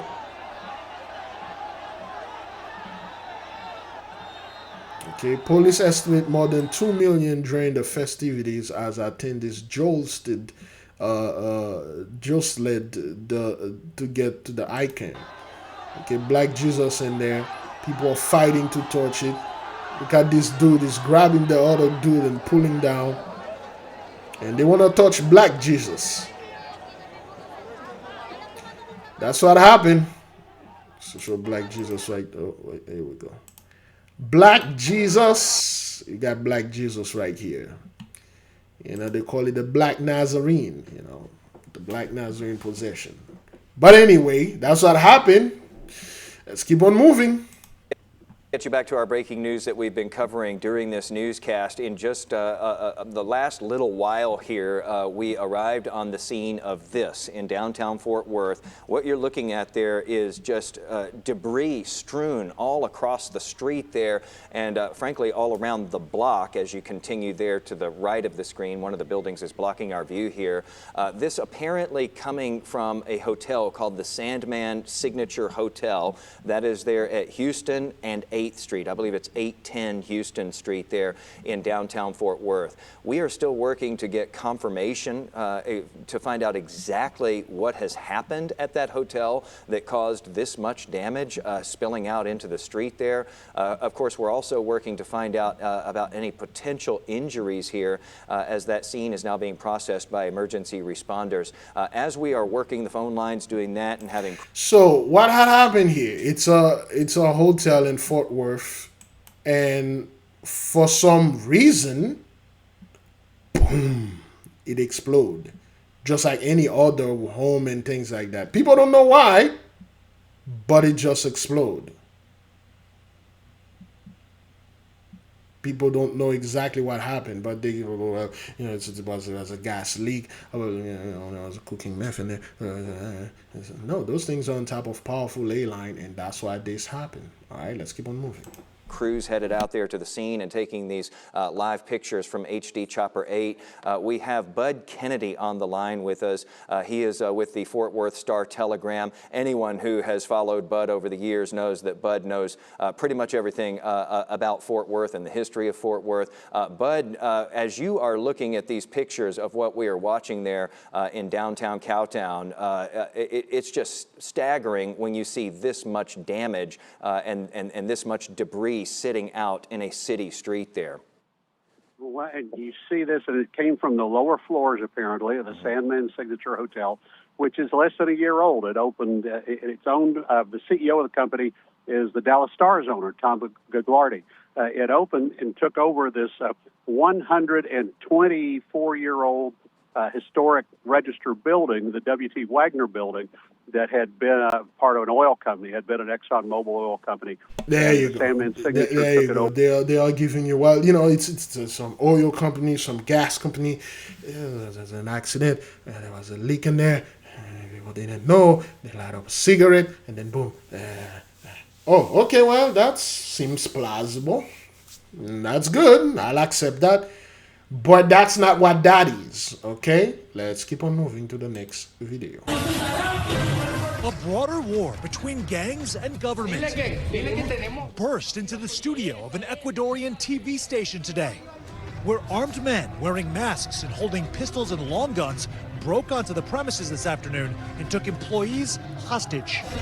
The men flashing what appeared to be a grenade in front of the camera lens and jamming what looked like dynamite into one anchor's pocket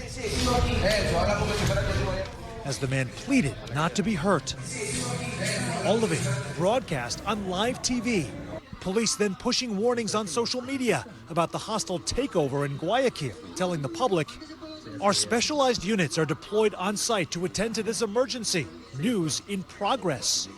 Witnesses reacting in real time. I was going along normally when behind me there were many police cars, one man told local media. They stopped the traffic and uniformed policemen were getting out of the patrol car with the machine guns next to us, and I said, this is not normal. Something is going on. Ecuadorian police documenting their rescue efforts.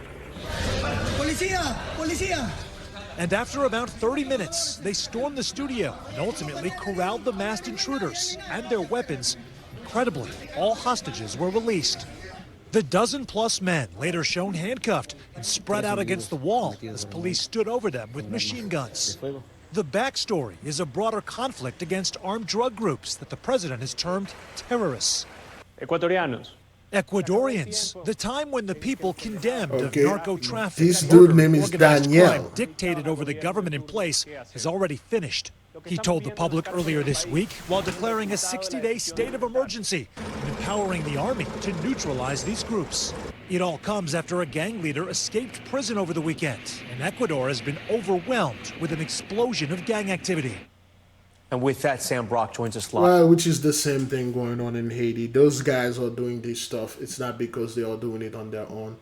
They got people pushing for this. They got big pencil pusher, big literal pusher pushing those guys doing those stuff. So, hey, great Gloria, let's keep on moving.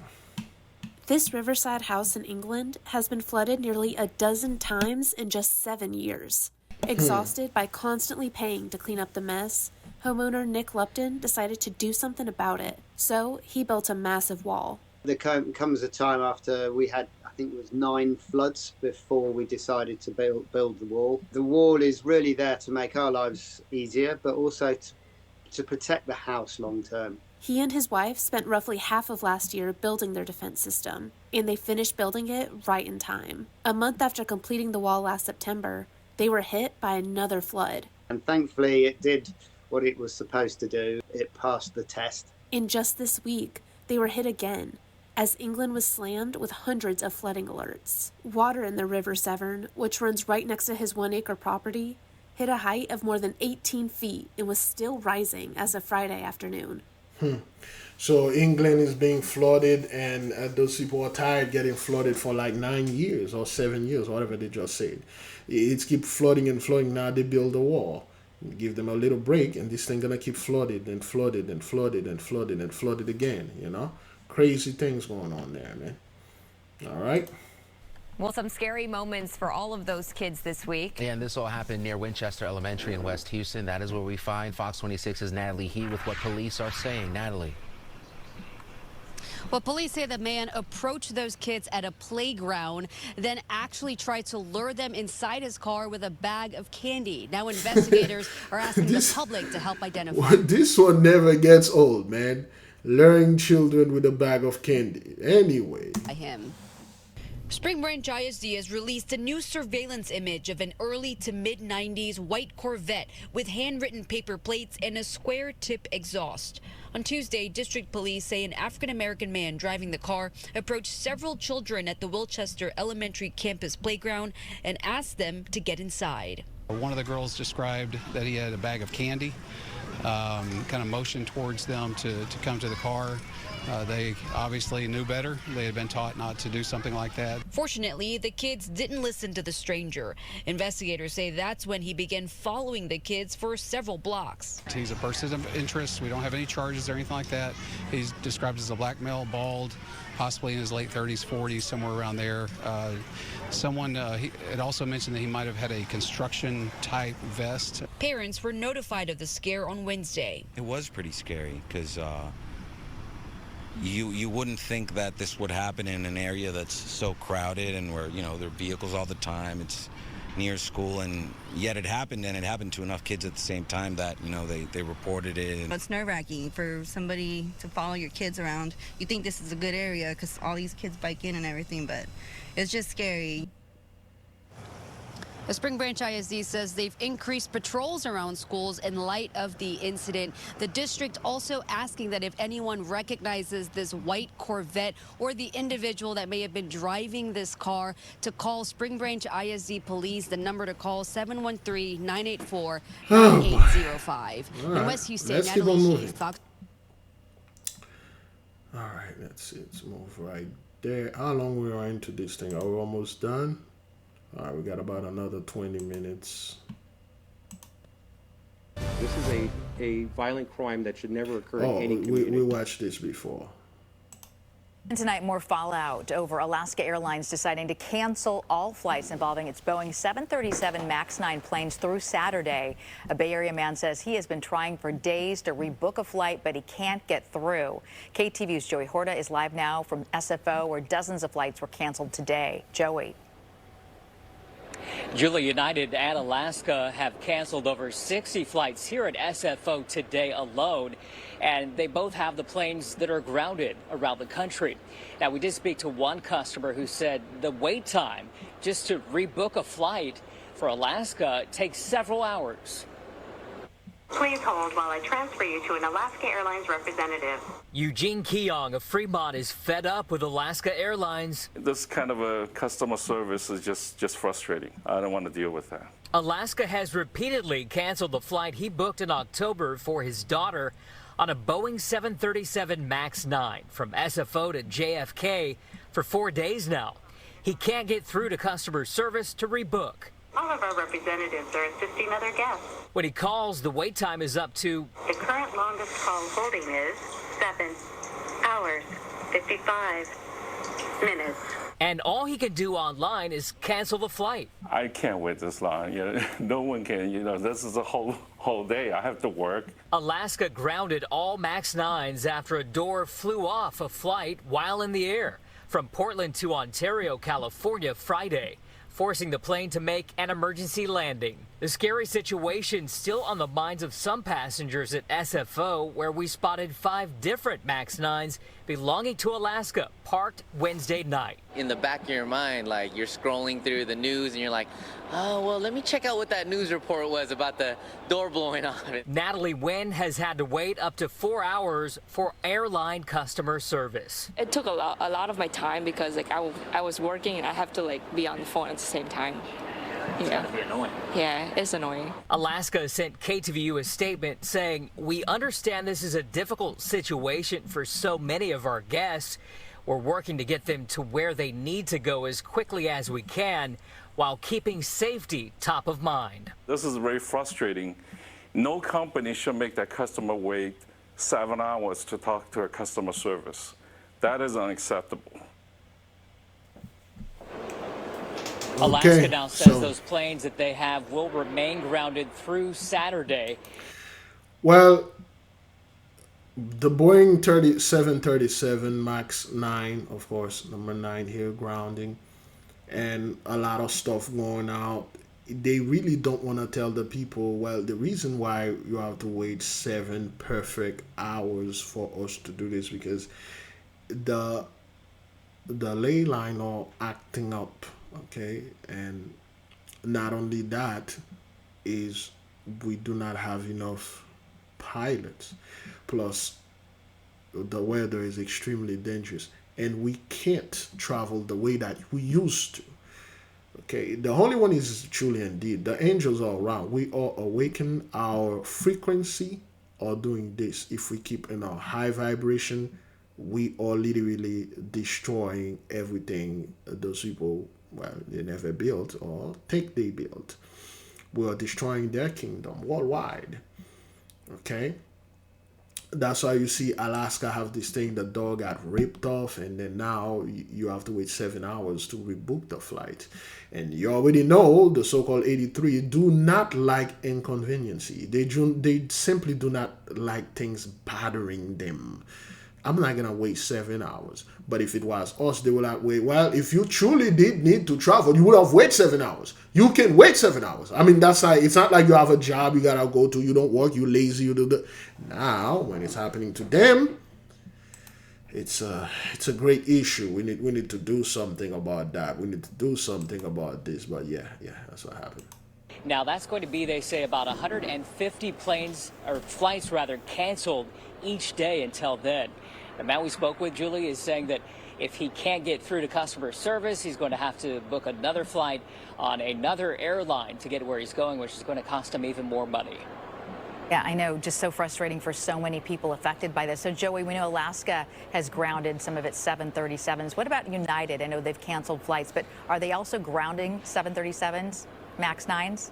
They've got those yeah, Julie, they do have theirs grounded as well. And so a lot of people right now being impacted about this, by this rather, all throughout the country. Yeah, and we still have no word on how long these inspections are going to take before those planes get back up in the air. Joey, thank you. Well,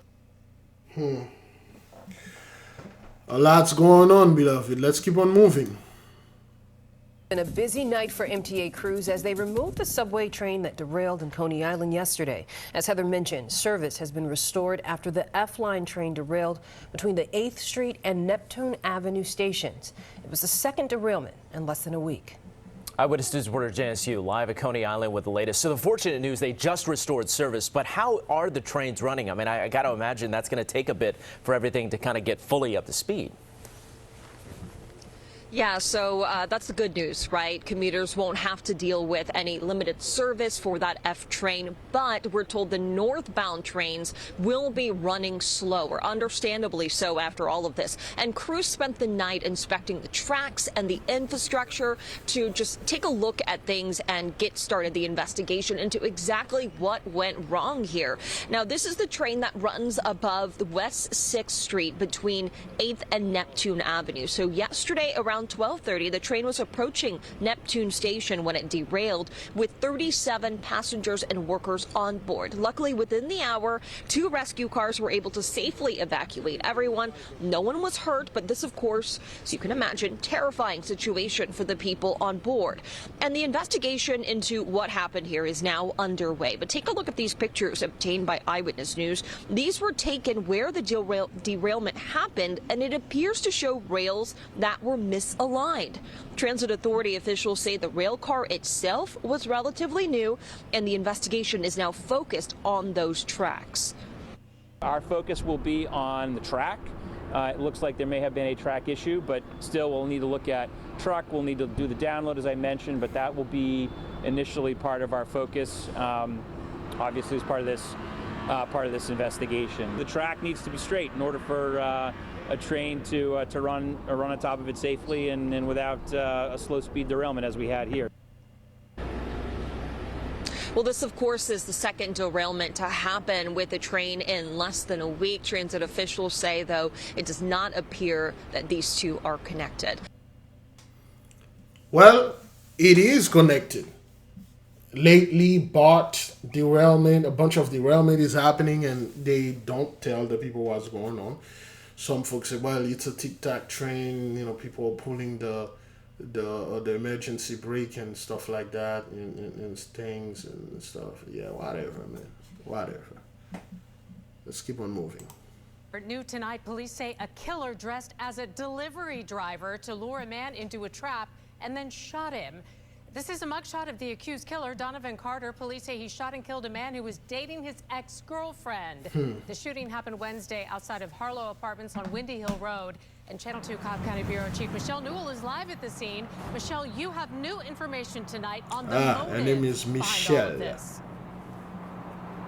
Linda, my heart really breaks for this family. They traveled all the way from Chicago to celebrate his 40th birthday, knew something was wrong when they didn't hear from him. Police say that suspect dressed up as a delivery driver shot and killed the victim right outside this apartment complex, and we're told he ran to this quick trip to get away, and we spoke with witnesses who saw the aftermath.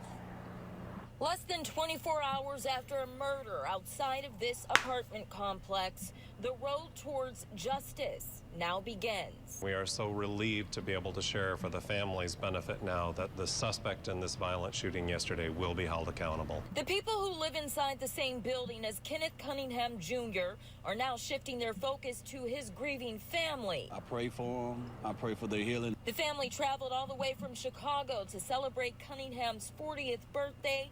Now they're planning his funeral, a tragedy police say was brought on by jealousy. The victim was now dating someone that had formerly been involved with the suspect. Cunningham thought he had a package waiting for him at the front desk here at the Harlow apartment complex on Windy Hill Road Wednesday morning. A woman who was working during that time told me there wasn't a package for Cunningham. There was a ruse to get this individual out of their apartment under the lure of there was a package waiting for them. Police say Carter was outside the building dressed as a delivery driver. There was never a package involved. There was never a delivery involved. But when Cunningham walked outside the building, police say Carter delivered a fatal blow. He violently shot the victim 5 times. Not long after that, frantic moments at this quick trip behind a crime scene. Somebody started acting crazy over there saying, oh, yeah, he got a gun. News Chopper 2 captured the massive manhunt. Multiple agencies worked with Marietta PD searching businesses using canines, drones, and flock cameras. Once we identified the suspect and were able to track his movements, we were able to come up with the vehicle that he fled in. Carter didn't get too far. Police stopped him in Gwinnett County. It's a sad story.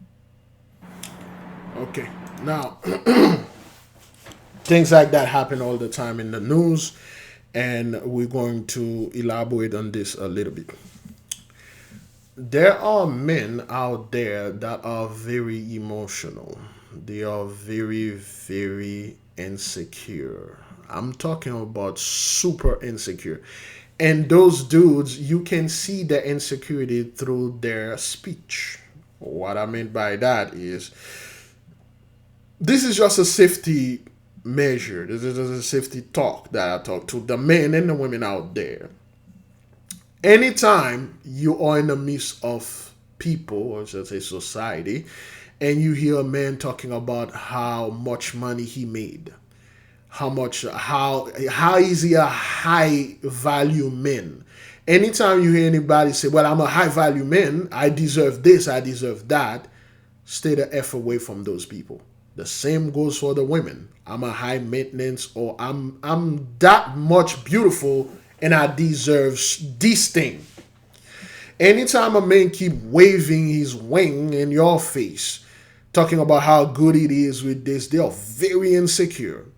Now, when those men lose their value, because value can be increased and decreased, or the value of these men decrease, or this woman decrease, they become very insecure and they will attack people. Now, this dude tracked down this fellow that is in a relationship with the woman that he used to date, and he killed him. He killed the guy. He shot him dead because you dated my girl, man. She used to be my girl, you know. If she can't be for mine, nobody can have her. And this happened. There's a sister in the nation, okay, because of the privacy, I will not mention the sister's name. She had a son. In October 2021, the son was murdered by a group of 2/3. What happened is, one of the 2/3 that used to date this girl, and the girl went and have relation with the fellow, and the 2/3 bring a butch with him, a butch girl, and they call the guy out. They make the ex-girl text him and say, I'm outside, can we hang out, I want to talk to you. And he came outside. The butch girl came behind him and grabbed the guy And then the two-third went with a sword and strike him in his neck and strike him in his chest. And they beat him until he died. And then why did they do this? Because he had a relation with the guy's ex-girlfriend. Like, how dare you sleeping with my ex-girl and stuff. She's still my girl. When they broke up 2 years ago. That's why I always tell the men, be very careful what kind of woman you're dating. Look into her past. Same thing go for the women. You got crazy other chicks out there. The other day we make a video where a woman tracked down another girl that she used to let leave in her house. The girl was homeless.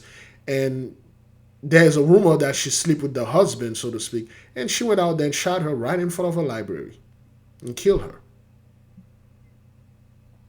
Some people are like that, man. They will just kill you because something went out of their head. They're just thinking, I believe this guy is doing this to my wife and I'm going to kill him.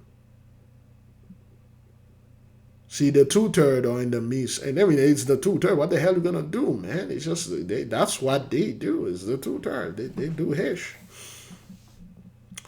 Okay, so, you know, you have to be very careful, man. There's spirits out there. The guy was 40, celebrating his birthday. His his family come from Chicago, just chill with him. Now they are planning his funeral. Why? Because another dude, another insecure dude, again, the internet is loaded with insecure dude. They are very, very insecure, brethren. I'm telling you, those guys, if you met them in public and physically meet those guys, and you just stand next to them, they will keep questioning you.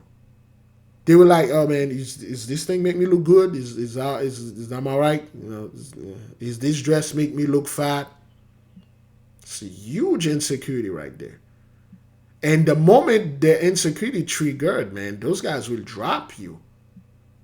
And the dude, he got caught off guard. They just say, you got a package down there. There's a delivery driver here want to see you. You know, most people would have go down there, even though if you don't have a delivery, like somebody a delivery, it must have been a mistake. Let me go check. And then you just stepping out there, and then the guy shot and killed you. Hi. All right, we got another 4 minutes to go. Let's keep on going. We have found a child dumpster. Newly released 911 calls reveal the moment a baby was discovered inside a dumpster. Now, this tragedy happened yesterday in Hollywood. NBC6's Marissa Back joins us live with the latest on the investigation and a look at the law that could save other babies' lives. Marissa? Well, and there are just still so many questions about how this infant child ended up here in this construction dumpster in Hollywood yesterday. The latest glimpse into what happened comes from the 911 call made shortly after workers found the baby here. We have found a child dumpster. A heartbreaking discovery in a construction dumpster Monday in Hollywood. The 911 call alerting police that roofers found an infant's body in a shopping bag. My crew arrived to the site to start the day, and I guess they realized when they were going to throw debris into the dumpster that they see the child inside. Detectives are trying to find out where the baby came from and the circumstances around its death. So far, very little is known about the child and what happened. How old was the child approximately? I couldn't tell you. They're not sure if it's a boy or a girl. They said a little child. There are resources in place to prevent this kind of tragedy in Florida. A state statute allows people to drop newborns off at a fire station or a hospital. No questions asked, no consequences. A Safe Haven for Newborns is the nonprofit organization that helps make this happen. The true heartbreak of this tragedy is that it's 100% preventable. Bring the baby safely to a fire station and give it to a firefighter. That's if they feel like that's what they have to do. More importantly, we'd like them to pick up the phone, call the hotline, and say, I need help. And so that hotline phone number is 877-767-2229. So this is Hollywood, Florida. It's not that far from where I'm at. I used to love working in Hollywood as, doing trash pickup. I love working over there. The people are very friendly to me, at least. But things like that, they happen all the time. Okay, people, they have children, they just dump them because they don't need the child. It could be anything. It could be the pregnancy was a faint pregnancy or a hidden pregnancy, a postmortem. It could be anything else. But it seems this baby is not dead because babies are very resilient. They are very tough. People really don't know this. Babies are very tough. There was this baby, and in this past February 2023, so to speak, during the earthquake in Turkey, the whole building fell on top of it, and days later they find the baby alive, and it wasn't sick, it wasn't anything. For those of you who read the book of Joshua, where they had the stories where the Pharaoh had to get all the male Hebrews killed, and the midwife, the Egyptian midwife, did not want to do that, and they told the women, the Hebrews women, to go out there and hide their babies, which they did. And when they hide their baby, they hide their baby on the earth. The earth opened up, and they put the children, the babies in there. And when the earth closed, the mighty one make the baby's hair grow so long and keep them warm, and the earth give them smooth stone. Okay, which is we're not stone at all. Now we know when they say stone in ancient Texas, they mean crystal. It's a crystalline technology. The baby were giving crystal, like they were shaped like a bottle, okay, baby bottles, and out of the stones were coming out milk and honey. The earth nourished them and keep them there for years.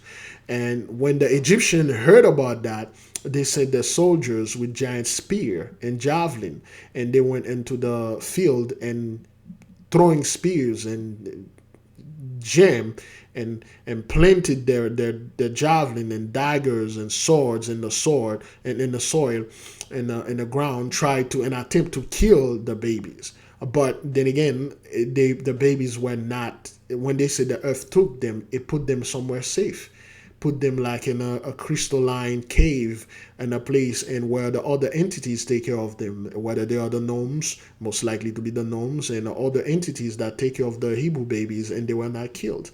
Babies are very resilient, and they are very difficult to kill like that. They can survive coldness and heat and things you won't believe. Okay, they are very flexible, but I'm assuming the child lived because they didn't say the baby died. The problem to baby's body, but most likely it died. I'm not quite sure, but things like that happen, Bridget. Okay, we're in the last day, and a lot of things going on. So again, beloved, if you wish, you can join us through our Patreon. Okay, so you can watch our videos, you can download our images, the images of our men are dressing well, and we have all those good stuff going on, the women and the fathers, the mothers, the families, the metal angels. Okay, we have all of those good stuff going on, and we have our beloved sister Caroline that had lost 110 pounds using the cancer blaster.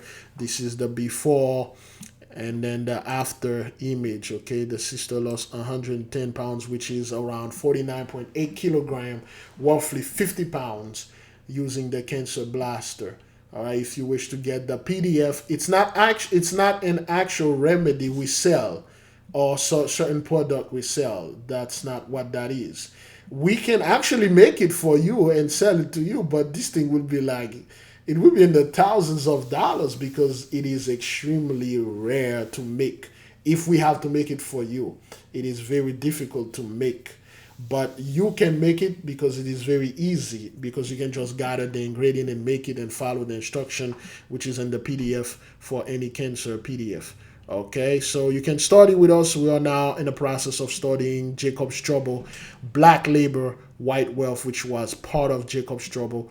Come and study with us and see what those people had done unto us during Jacob's Trouble. Or you can download a depiction of Abraham's wife and her golden years, Sarai. Okay, so you can go ahead and download those free images and use them as you wish, as you like. Okay, the priesthood of Mahan and the Catholic Church, why Indians were not slave, and things like that. We have all those lessons if you wish to study with us. Beloved, I'll say great glory, great praise. Thank you for being in the midst of us. Thank you for always being here with us. It is good to be here, always good to be here. We ask the nation to watch out for this fast that is coming in January 31st. We highly recommend you join unto us with this 40-day fast. However, the 40-day fast will be streamed from our backup channel. Okay, all right, Big Levi backup channel. Big Levi backup channel. There you go. Okay, and we will have the live and our backup channels. Okay, we have live together sometime.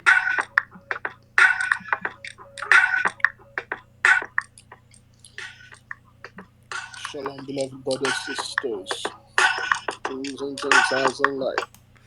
Okay. So right now they'll find a way and say, well, you guys are sharing harmful content.